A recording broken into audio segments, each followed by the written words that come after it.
What's up, otakus? This is your tour guide, and I'm back with another video. Now, so I gave a shout out to a comic book worm in my last video, and we've been kind of connecting over comics through each other's channels, messaging each other, and I found out he's actually Korean American and I'm Korean American, so we share that. And this was something that, when we initially connected, we did not know that about each other. But now that we share that, heritage, and basically, we're fellow, I guess, countrymen here, living here in the US. So it's just one of those things, like, you never know who you're going to connect with through this community, but through comics, it was really nice to connect with him. And so I'm just really excited. So, in Korean culture, we revere people who are older than us. And so a good example, this is not just in Korean culture, but also in East Asian culture. For example, in Japan, many of you might have heard, because for a lot of you who like manga and anime, you've probably know the term Senpai and Kohai, which is, Senpai in school terms means like upperclassmen. Kohai in school terms means underclassmen. But those terms also apply in the workspace as well. So senpai would be somebody who's been doing a job longer than you, and it may or may not be relevant to age. The person, you could have somebody younger than you who's your senpai at work, and vice versa. Kohai is somebody who maybe joined the company later than you. But generally, senpai and kohais are like indicated by age. And so I refer to a comic bookworm as my 선배. So in Korean, we say 선배 and 후배. Hube meaning kohai, 선배 meaning senpai. So it's very similar. Japanese and Korean cultures are very similar in that way. There's actually a lot of similarities between the two cultures because, our histories are so interconnected. Our cultures are actually interconnected. You saw a migration of Korean people into the island of Japan as part of the history of the two countries. So it was nice to make that connection with him. And I just want to say in Korean that 이 comic bookworm님, 선배님, 정말 만나서 반갑습니다. 이렇게 만화책 통해서 즐겁게 이렇게 만남을 느낄 수 있으니까 정말 행복하고요. 예, 앞으로 이제 잘 저희 채널이랑 같이 이렇게 이렇게 커뮤니케이션 통신 통해서 뭔가 같이 했으면 좋겠어요. 이제 아무튼 제가 앞으로 더 열심히 유튜브 콘텐츠를 만들겠습니다. So my Korean's not that good. I grew up here in the United States, so I hope, please forgive me for not being very fluent in Korean, but I am trying to, communicate more in Korean. It's been hard being here in the United States. I'm forgetting all my Korean. So anyway, to the task at hand, this video is really about me sharing so I was inspired. I've been meaning to go over my Jim Lee collection because I kind of covered my Jim Lee books earlier in the year, And earlier last year, when I got back into collecting, and I had a lot of Jim Lee books, but I picked up so many more at the Comic-Con and through eBay. And so really I've added a lot to my collection in, and here it is, like I've just kind of laid it out for you. So this is going to be a long video because there's a lot of comics, and I may just have to divide it up into parts because I don't want it to be so long where you're having to spend a lot of time. I want it to be digestible. So what I want to try to do is record, maybe go through, I have them in cases here, as you can see. So these are my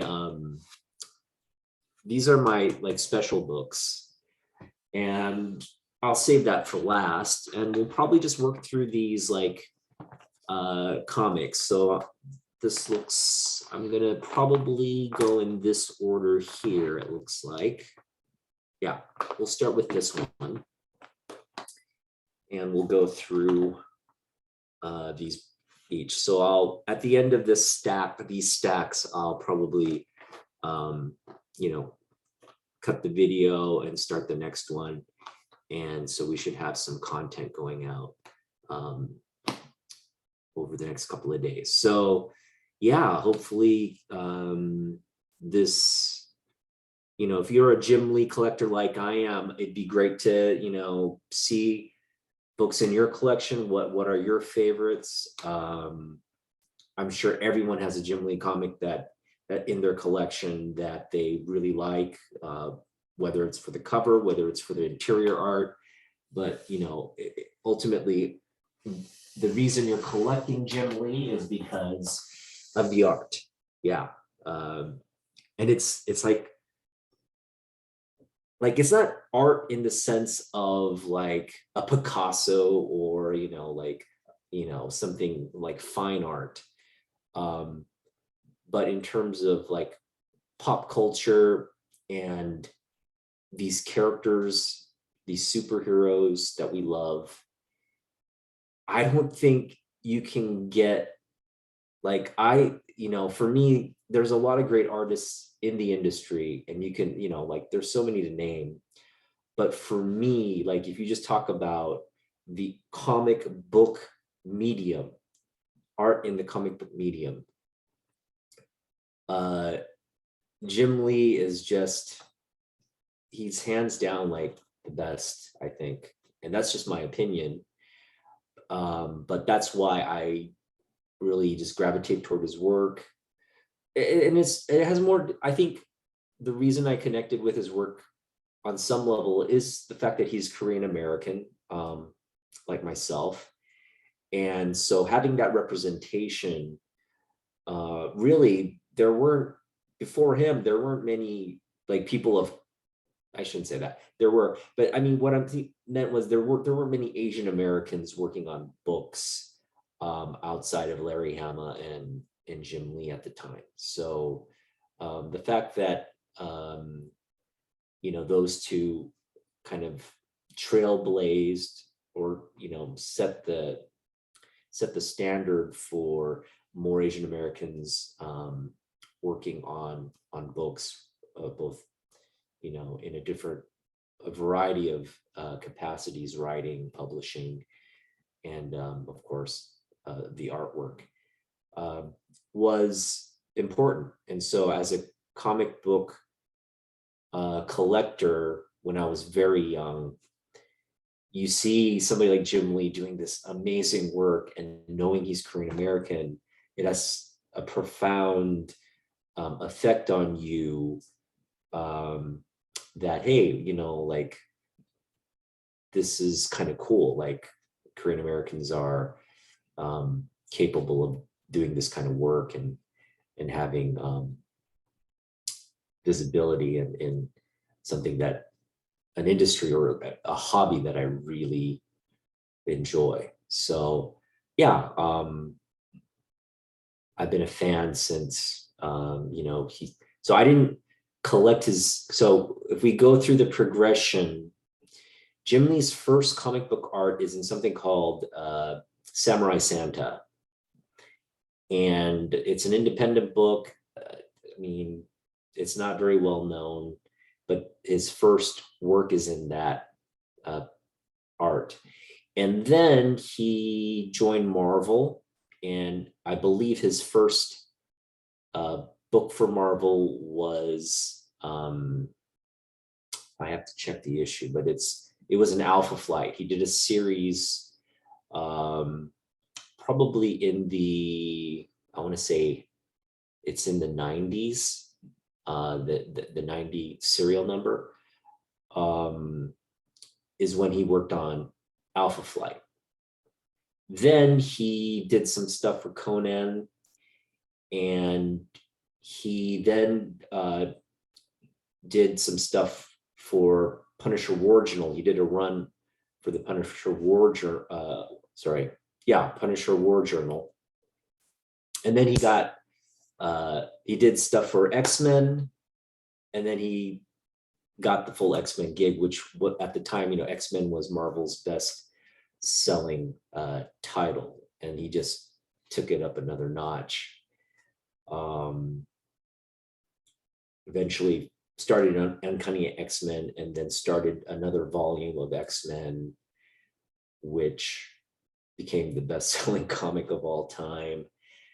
And then he left X-Men, he left the book, and then went off with all the ex-Marvel people and started Image.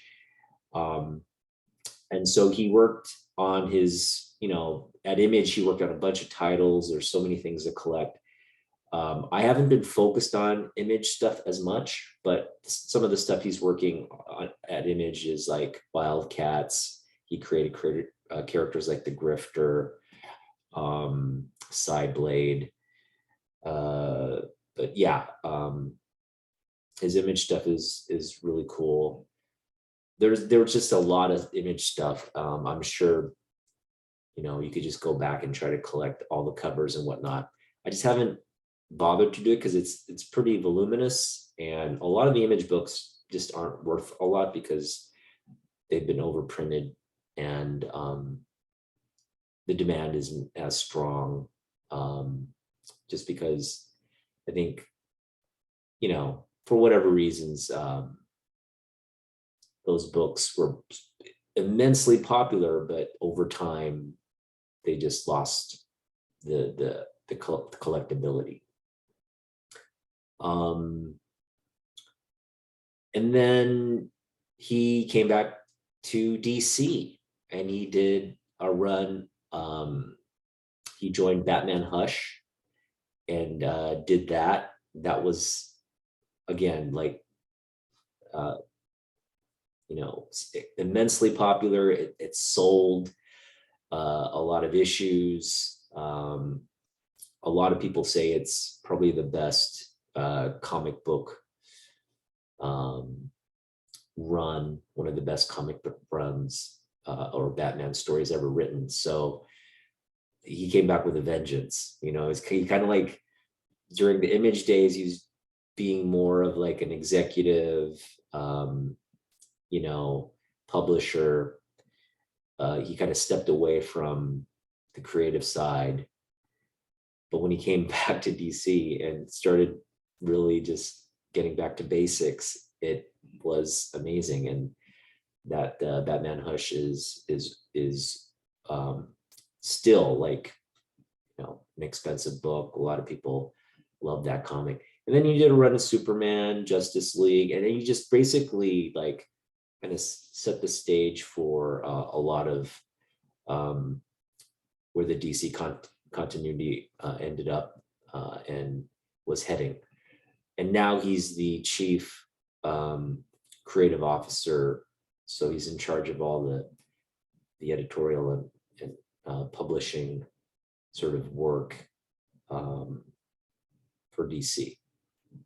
And it's exciting. I think DC's doesn't get enough credit. I think oftentimes you just see Marvel is just so popular because of the success of the its cinematic universe, and it's just had more, I think, popularity from the mass audience, with movies like Iron Man and all, the Avengers, Spider-Man. It's like the focus is on Marvel, but if you ask me what the best comic book movie of all time is, it's Christopher Nolan's Batman trilogy.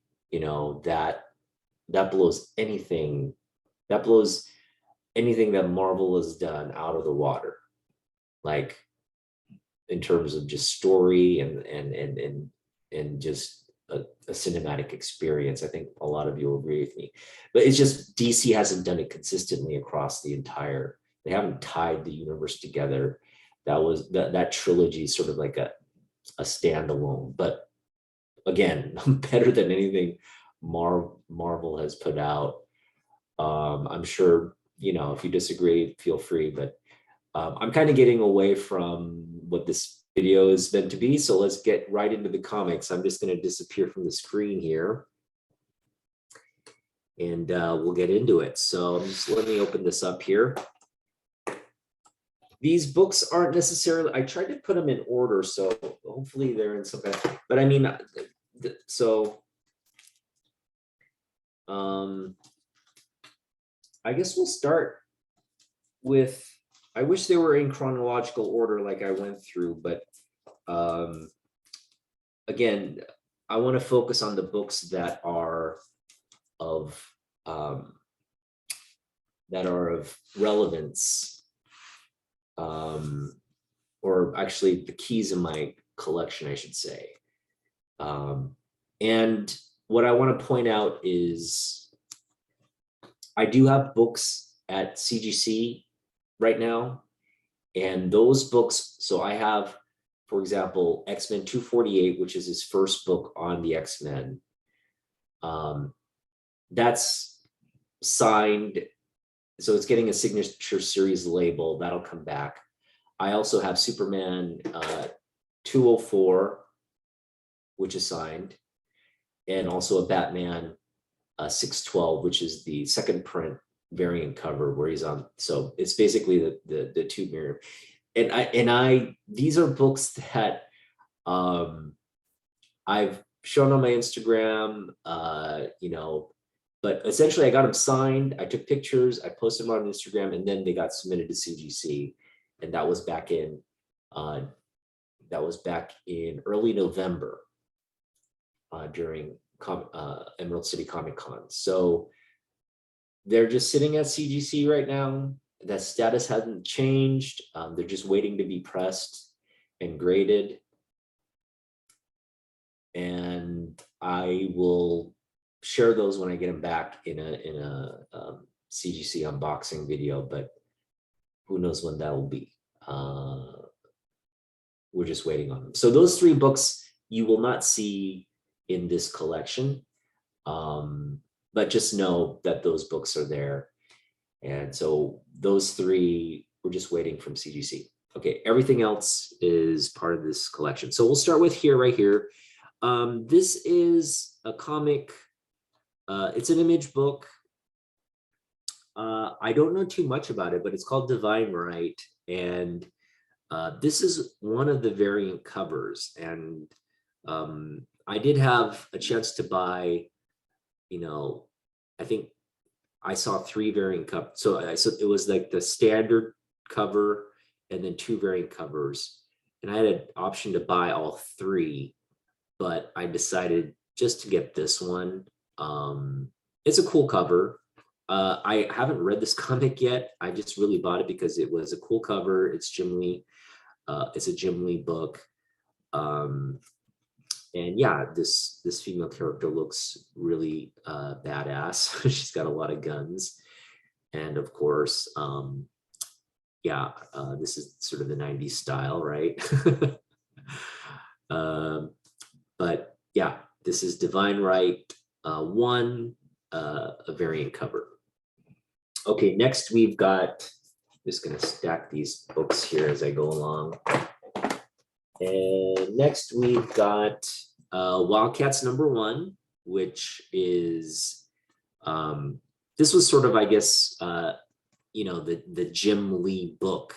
All the creators had their own book that they were kind of writing and drawing. And Todd McFarlane had Spawn, Rob Liefeld had like Prophet and Young Blood, and Jim Lee had Wildcats. So Eric Larson had Savage Dragon. And I was getting, well, I think I got like the first 5 issues of Wildcats, and then I would buy it intermittently for like cool covers and whatnot. And yeah, I like the story. So hopefully Wildcats gets picked up by somebody and they bring it, because I think that would be a really cool movie or television series. All right, so we've got Wildcat, and this came with the card here, a wizard insert card, which is cool. And then we have Wildcats number 4, Wildcats number 6. There's another Wildcats. Let's see, Wildcats number 6. There's another Wildcats under this one. I'm not going to pull it out. And then Wildcats number 9. That's a cool cover. And then Jim Lee also worked on some Gen 13 covers. This is Gen 13 number 7. This is Gen 13 number 5, one of the variant covers. This is actually a really cool cover. And this was like, I remember this comic used to go for like $25 when it first came out. Like, people, I got it at, you get it a cover, but then, you could turn around and get $25 for it. Eventually got to that. But now I think this is like, probably $1 bin book. So it's not worth a lot right now. This is Alpha Flight number 58, which this, I think, sorry, so I believe this is his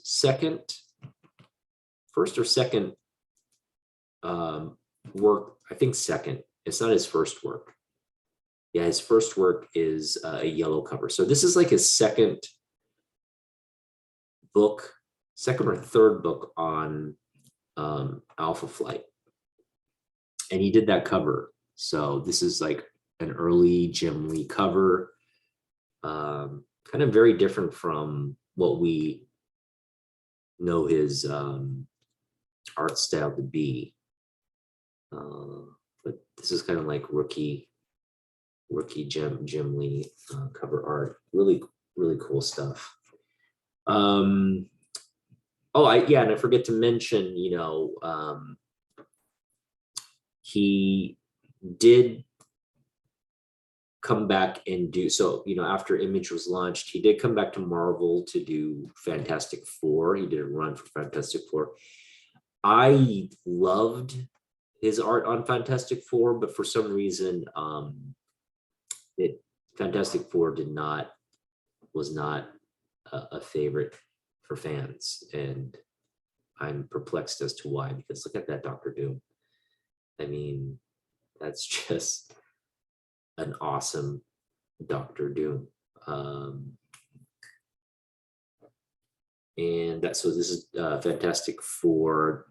It may be because they got rid of the legacy numbering and they created a new number. So it's actually, they relaunched the volume and it started from 1, and there's really no reason to do that outside of they wanted a Fantastic Four #1 by Jim Lee, and they were hoping that would generate the same kind of sales and interest that was there for X-Men, but that didn't happen. Yeah, this is a cool cover. This is actually one of my favorite Jim Lee covers. I've got 2 copies here. But it's the Thing smoking the cigar, and this is what makes Jim Lee really, like, in my opinion, like an amazing artist, because and much like some of the other great comic book artists, he can take a character, right, and stay true to it in its like kind of essence, but then really make it more appealing, and put in the cool factors. So this is a great example. Like, he took a really popular Marvel character and just made him really cool to look at. So, and staying within the realms of the character design, but making it his own and really making it cool. So yeah, that's our so here's some more. I'm gonna actually save these next ones for the X-Men run. So I know I talked a lot on this video. I'm just gonna pause it right here, and then we'll come back with part 2. See you soon.